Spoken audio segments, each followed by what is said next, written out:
Chairperson, Dr. Jai, members of the INA,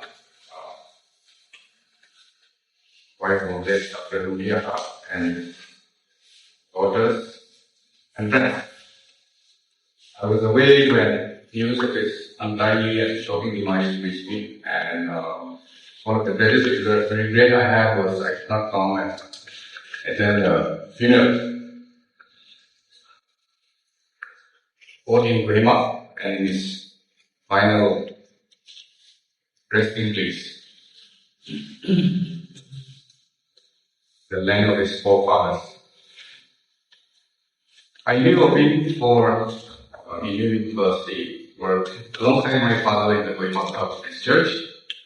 Then later on, as I joined the Naga People's Movement for Human Rights, I was inspired by him for his courage in, as Jason is rightly Jason always stated, in his visit to Huainam to address, not just write a report, but to address issues of PTSD.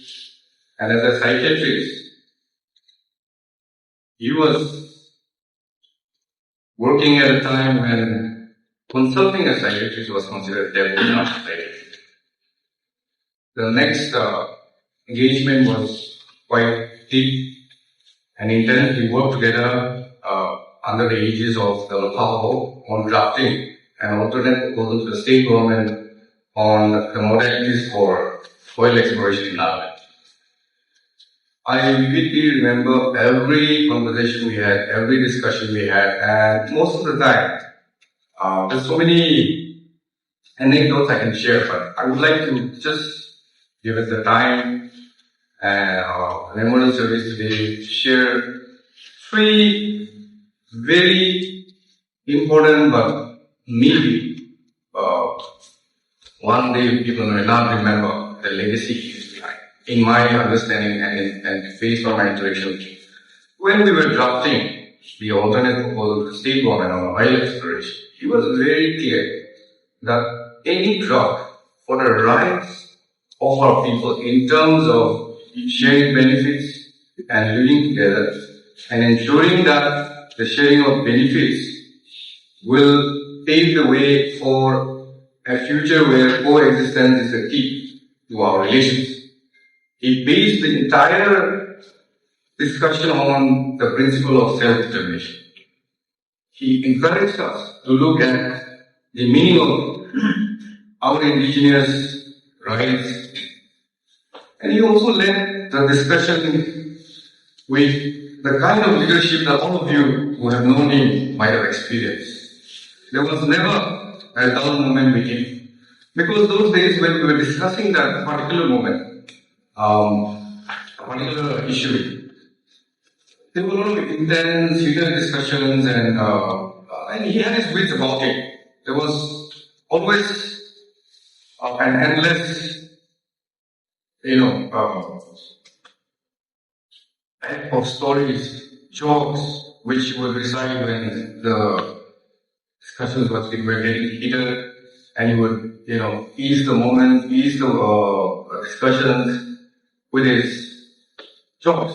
And I thought, a sense of humor will rightly apply to even the most important discussions that we have for the future of our people. It's essential. And those moments led me to think about three of the most important, I think, legacy, which, because he was not a loud person, he was not somebody who would take credit for anything, but give his best for everything. We often fail to recognize his contributions. So I just thought, in public life, there are those who are the loudest, and there are those who are the deepest. He was of the second category, a man whose voice was very calm, but I tell you, whose ideas carried the weight of his vision. So in this, I will just encapsulate the three aspects of his legacy that embodies Dr. Ngully as the person and as the leader that we know. I think before I mention all the three, in my reflection, I was away for a month, I just came back and I was thinking, all throughout my journey I was thinking about his legacy.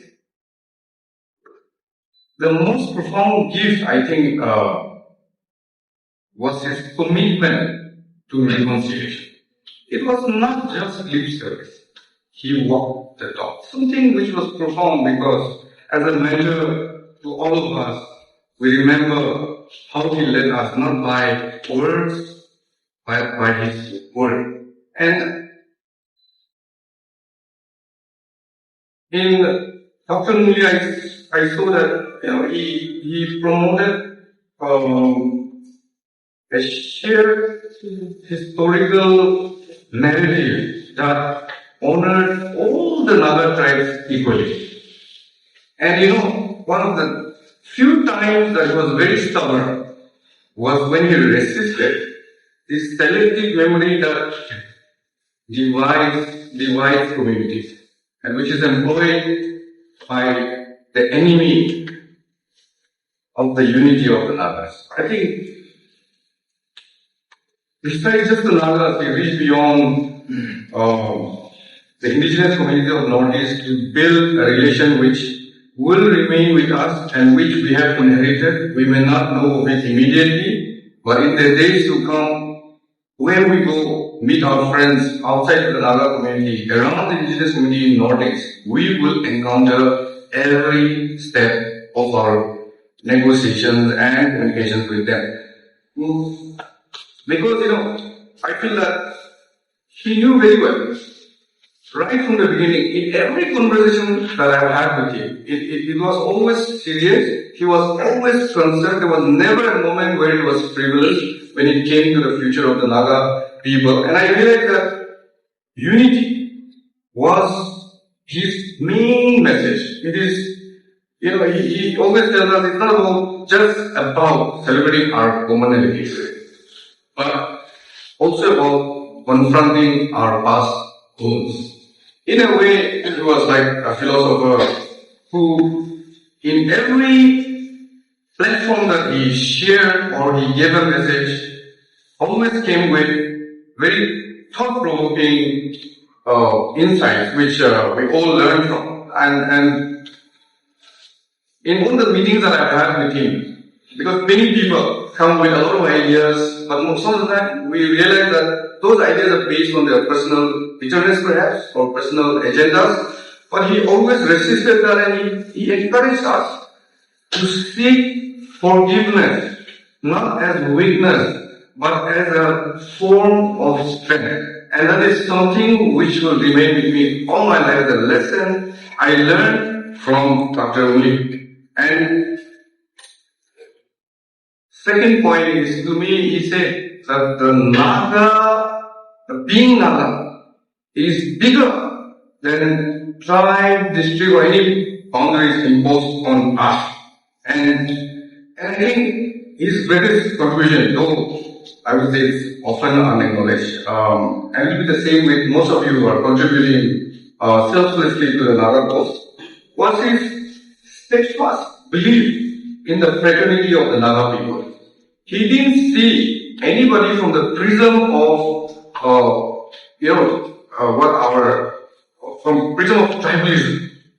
And that was the beauty in him. Even when we were discussing within the committee set up by the local, his concept was that the principle of self-determination that is our framework when we draft any modalities for the welfare of people should be applicable to every community among the Nagas. And that is his unique contribution. And I remember that, and we will always remember that in our journey. The other aspect, because like I said, he never saw failure. He never saw failure, not once. He preferred that the work be remembered, not the worker. And he said that is his approach to ensuring that there is reconciliation among the Nagas. Because when we privilege the worker over the work, there is a problem already inherent in that. So that was something which not many of you would know, but in my conversation, which were mostly deep, meaningful, and always on event occasions that will be, unfortunately, was that he wanted to work, for the people quietly, humbly, but positively. You would be surprised, but many of you who know him would know that his hand was in many moments of peace, many reconciliations, many bridges built, but it was often invisible by his own choice. That was the mark of my uncle, Dr. Phyobemo. Today, I want to thank the Forum for Naga Reconciliation for honoring his memory, for organizing this memorial service which is befitting, and I think it's beautiful that you do this memorial service in his memory. Let us carry forward not just the memory of his life, but the urgency of his message. I want to share lastly that let us listen, and this is his message to me all the time when we discuss. Let us listen to each other's history as if they were our own. And let us build, therefore, an Naga fraternity that would make leaders like him proud, even when they have left us for the heavenly world. May Dr. Phyobemo Ngully rest in peace, knowing that the seeds he planted, quietly and humbly, will one day grow into the unity that he so deeply, fondly dreamt of. Thank you. Good night.